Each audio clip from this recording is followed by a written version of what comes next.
Okay guys, it's finally happened. We've finally finished the pull-out solar slide for the car. So we're about to show you how we did it all. Here's the finalized product. Stay tuned to watch how we made it happen and how it's all going to work.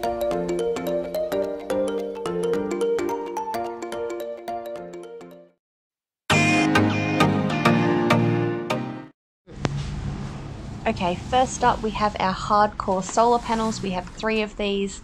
They're 170 watts each, and you should have seen me try to fit these into the Tiguan with the baby seat on my own. It was interesting to say the least. Excited? No. You sent me out to buy you all these presents, and you get home from work and you got all these solar panels. And then we've got one of these. This is only like a lot of work for you to do. Only a little bit.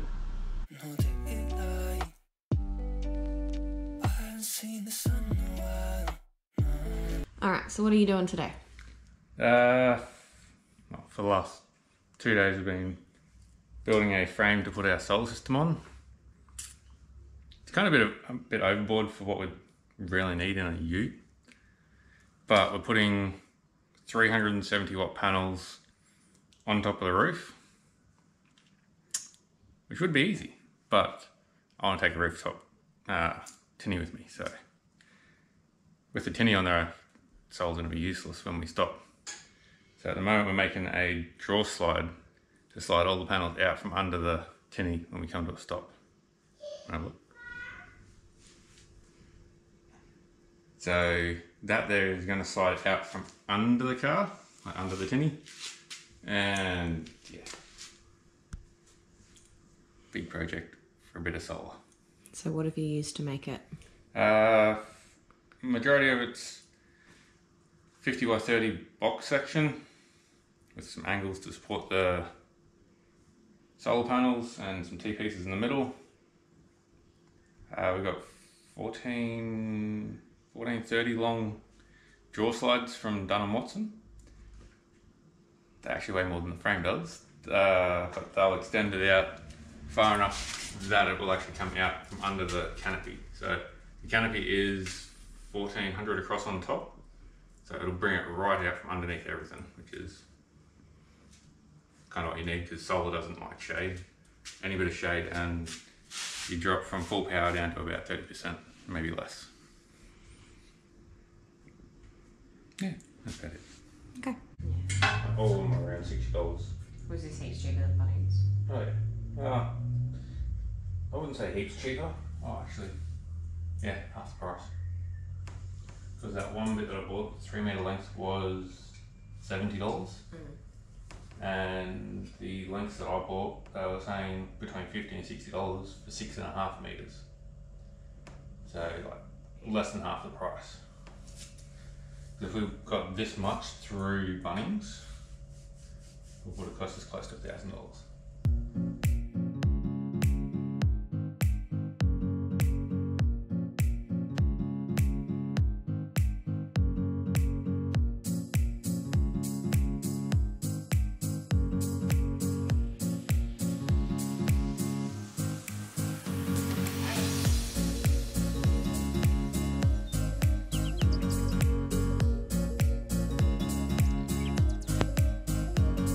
Alright, so let's talk logistics about actually making this frame.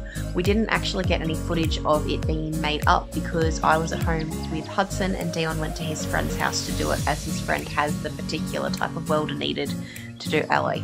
So the frame's made of box section and angle. They've made the frame up, used the angle to actually hold the solar panels in place, and they've bolted them in and used hex screws to hold them in so they don't move around. I can't remember the exact amount of box section and angle we needed, but it was between 15 and 19 metres worth, and we bought them in 6.5 metre lengths from a wholesale metal place. It was a little bit difficult to get home in those lengths, but we did manage to do it with one of those big flags hanging off the car. So we did that. It cost about $300 from memory for the materials just in the metal itself, but as Dion said in the previous video, that was much cheaper than Bunnings.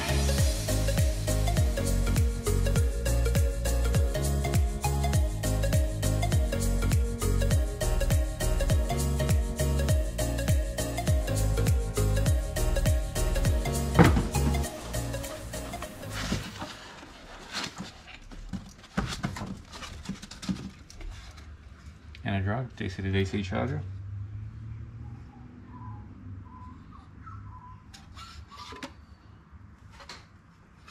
Hopefully once we get the lithium put in, we'll be able to put in 50 plus sort of amps into the batteries. The solar should be putting in about 29 to 30 amps. And yeah, the car, when it's charging, will be putting in about 50. So the battery we're putting in is a custom made 280 amp hour lithium. So that will, at full empty, it'll take about 5 hours to charge with the DC to DC whilst driving, and closer to 10 hours with solar. But that is still 4 to 5 times the amount of battery we have at the moment. There, it'll be good. Fridge will run for a week straight without any input. I think we'll just put it there for now until we actually get this power wall set up.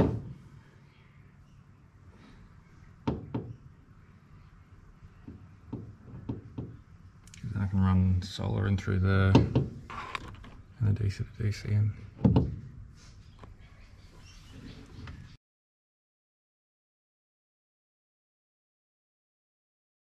So we've pretty much finished putting the solar panels on the car and draw side. Took 3 weekends and a lot of drinks, but this is what we've got so far.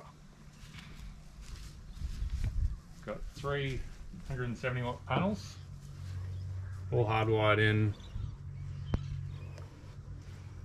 Put on 250 kilo, 275 kilo draw slides, just to swing it out, like 1400 long, with a running rail to keep the wire from jamming up under it.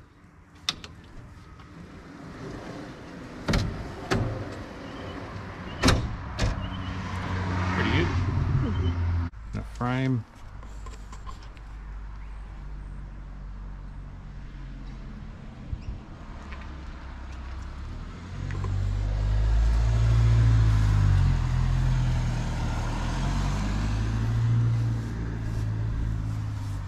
Has a cable guide up the top there to run the wire in and out as it slides in and out.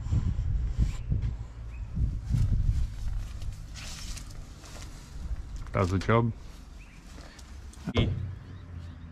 3 panels put out 510 watts, which will be between 29 and 40 watts, depending on the quality and how clean they are, what time of day. Rarely with the fridge in there, it's drawing maybe 2 amps. Chuck Jess's fridge in there, we might get another 4 amp draw out of it, and that's 6 amps, and then induction cooktop when we do use it. More than enough. More than enough solar. Probably overkill, but better too much than not enough. And we're going to be able to plug this into the caravan, right? Yeah.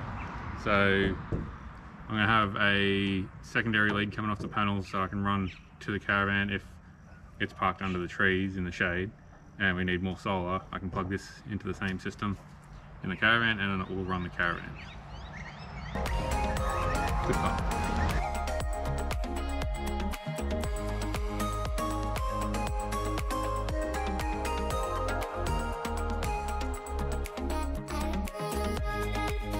Once again guys, thanks for watching our video. We really appreciate all the support and messages we've received lately.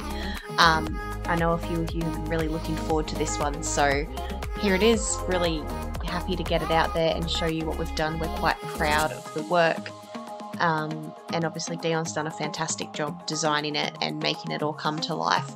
As always, please like this video. If you've got any comments, chuck them down below and we'll get back to you as soon as we can.